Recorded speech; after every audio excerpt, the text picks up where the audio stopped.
Assalamualaikum, salam Ramadan. Welcome back to my channel. Terima kasih kerana menonton video ini. Pada yang baru pertama kali menonton channel aku ini, korang boleh tekan butang subscribe kat bawah supaya aku boleh hasilkan lagi lebih banyak konten pada masa akan datang. Baru-baru ni tular satu isu mengenai presiden kepada organisasi yang memperjuangkan hak etnik Rohingya yang dikenali sebagai Zafar Ahmad. Dipercayai beliau telah menuntut beberapa tuntutan, antaranya tuntutan hak bekerja, hak untuk diberikan pendidikan, dan ada juga sumber lain yang mengatakan beliau juga menuntut hak sama rata dan juga hak kerakyatan. Rata-rata ramai rakyat Malaysia yang memberikan respon tidak bersetuju apabila Zafar Ahmad mengemukakan tuntutan-tuntutan tersebut. Ini kerana terdapat ramai rakyat kita yang mengadu tentang kebiadaban dan kesombongan etnik Rohingya ini, dan perkara ini tidak dinafikan.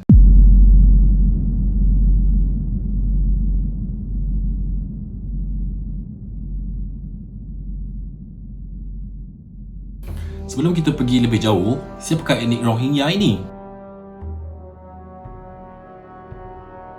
Etnik Rohingya merupakan satu etnik yang menganuti agama Islam dan menetap di negeri Rakhine di barat Burma. Tragedi penghapusan etnik Rohingya ini dipercayai berpunca daripada beberapa faktor, seperti faktor kewarganegaraan, di mana kewarganegaraan etnik Rohingya ini tidak diakui oleh penduduk Myanmar itu sendiri. Selain itu, faktor diskriminasi agama oleh penganut agama Buddha itu sendiri di Myanmar. Umat Islam Rohingya merupakan 1/3 daripada jumlah penduduk di wilayah Arakan dan selebihnya menganut agama Buddha. Isu keganasan, kekejaman dan penghapusan etnik di Myanmar ini bukan sahaja memberi kesan terhadap negara tersebut, malah Malaysia juga turut menerima kesan yang berlaku. Walaupun isu penghapusan etnik ini tidak berlaku di negara kita, namun kesannya amat besar kepada masyarakat dan negara Malaysia ini. Antara kesan yang dapat dirasai oleh semua rakyat Malaysia ialah kebanjiran pelarian etnik Rohingya ini di negara ini. Terdapat banyak sumber berita yang memaparkan isu kemasukan etnik ini ke negara kita secara haram, di mana banyak bot-bot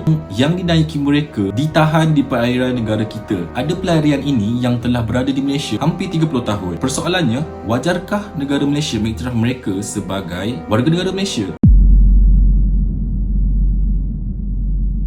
Apa tindakan Malaysia terhadap pelarian etnik Rohingya ini? Pelarian etnik Rohingya ini boleh mendaftar dengan UNHCR di Malaysia sebagai pelarian. Pelarian ini akan diberikan tempat berlindung dan bantuan-bantuan lain oleh pihak-pihak yang berkenaan. Pelarian etnik Rohingya ini juga bebas untuk bergerak di semenanjung Malaysia selain mengamalkan budaya dan agama mereka. Mereka juga mendapat potongan harga cas di hospital kerajaan sebanyak 50% berbanding warga asing yang lain. Pelarian ini juga tidak mempunyai akses kepada pendidikan rasmi di Malaysia, namun boleh mengikuti pengajian di 130 pusat pembelajaran yang dikendalikan Badan Kebajikan dan NGO. Mereka juga tidak mempunyai hak untuk bekerja, namun masih bebas untuk melakukan aktiviti seperti mengutip tin dan sebagainya. Kelebihan ini hanya akan diberikan kepada mereka apabila mereka telah mendaftar dengan pihak UNHCR dan mempunyai kad pelarian UNHCR.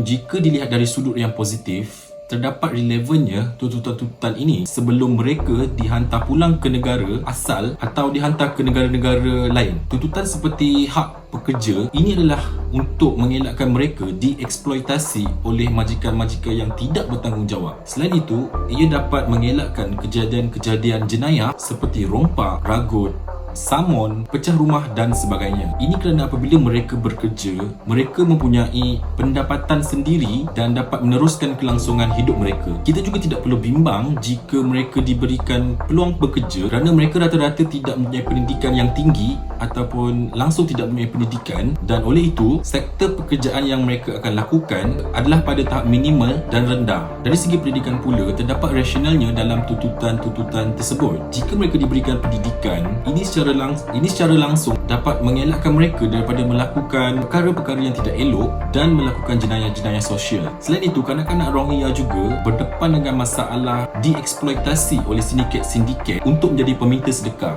Oleh itu, apabila mereka diberikan pendidikan, perkara-perkara ini dapat dielakkan ataupun dikurangkan. Seperti yang kita tahu, negara kita telah banyak membantu golongan-golongan pelarian ini, dan di kesempatan ini aku nak ucapkan terima kasih kepada kerajaan Malaysia, NGO-NGO dan badan-badan yang bertanggungjawab dalam menangani isu pelarian etnik Rohingya ini. Kita juga kena sedar akan ada perubahan dari masa ke semasa bagi menangani isu etnik Rohingya ini, di samping memikirkan kesan-kesan yang akan berlaku dalam sesuatu tempoh itu. Contohnya, pelarian ini akan berada di negara kita dalam tempoh jangka masa yang panjang.